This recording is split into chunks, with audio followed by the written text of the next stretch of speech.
This unique Japanese train has special seats that drop down from ceiling.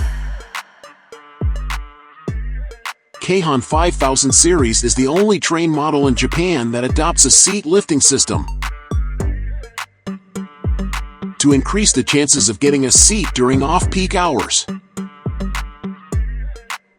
The train has 5 pairs of doors, 2 more than other Keihan's commuter trains.